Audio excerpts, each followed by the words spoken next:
2025 is almost here. While the start of the year can bring excitement and anticipation, it can also feel daunting as people face the pressure to set goals, make resolutions, and move forward after the busyness of the holiday season. So this morning, Dr. David Nathan is a psychologist with Allina Health, and he's here to talk about how to start the new year on the right foot. Thanks for joining us this morning. Absolutely. Thank you for having me. Yes. So, a lot of people feel overwhelmed by this notion of starting the new year with all these goals. How can you reframe that mindset? Sure. Well, I think it's a really good idea to first recognize what's important to me. What are things that I want to do? There's all kinds of psychology related to motivation. And if we can think of something that, hey, I really always want to run a 5K. There's something else that's on my bucket list.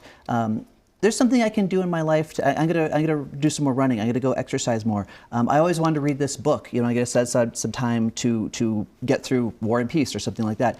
Having those goals that we want to accomplish overall and kind of finding something that we can do that helps us accomplish that goal, that really, really helps.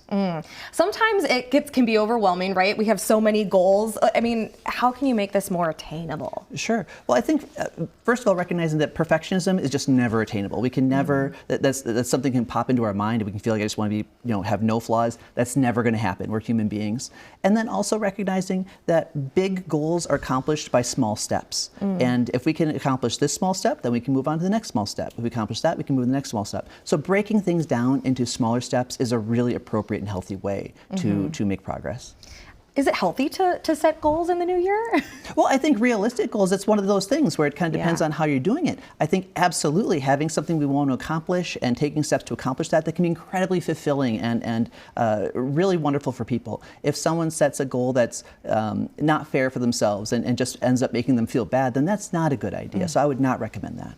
So how do you go about, you mentioned realistic, how do you go about setting that realistic goal? Well, I think thinking about how much time do I have? What are those big things that I really want to accomplish, and what's a small difference I can make in my life from where I am right now to being a little bit closer to where I'd like to be. And then once we've accomplished that, you can kind of set another, okay, what's the next step? If someone wants to run a marathon or something like that, it's not going to be like, okay, I'm going to run 20 miles today. It's going to be like, I'm going to try running a couple blocks and see how that goes. I'm going to do that for a while, and then maybe I'm going to try run a mile or two. And then you kind of build and build and build until we get to our goal. People are amazing. Our brains and our bodies are amazing at making progress over time. But the idea that I'm going to kind of scale a cliff, immediately, that's not fair. That's not fair. Psychology has this idea of zones of proximal development. So we kind of want to make these small steps to kind of work our way up. And that's the best way to attain a large goal. Yeah. Sometimes I feel like I hear, you turn the page of the new year and it's like, all these things I'm going to be different, and that's not how it works. Yeah, we have ideas about how we'd like things to be, and that's great. But I think it's also important to recognize how do things actually work, and kind of align with how things actually work, and kind of those small, doable steps is the best way to go. Yeah.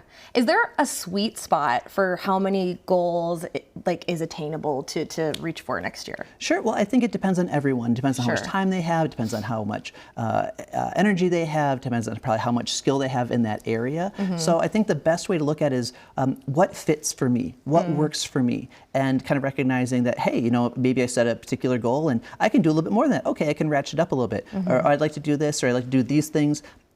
As I'm going into it, I realize I don't have enough time to do all these things, so I'm going to scale down a little bit and kind of be dynamic that way. I think that's a really good way of going. Wonderful. And one last question for you. Any tips for starting off the new year on the right foot? I think lots of kindness, lots of compassion, being kind to ourselves, recognizing that we are working really hard, recognize that people around us are working really hard is a really healthy way to go. Sometimes it's really easy to get frustrated with ourselves or frustrated with other people. And I think recognizing that most people really have good intentions, and it might not, and we ourselves, we are trying to do the best we can do, and we don't always get the things that we want.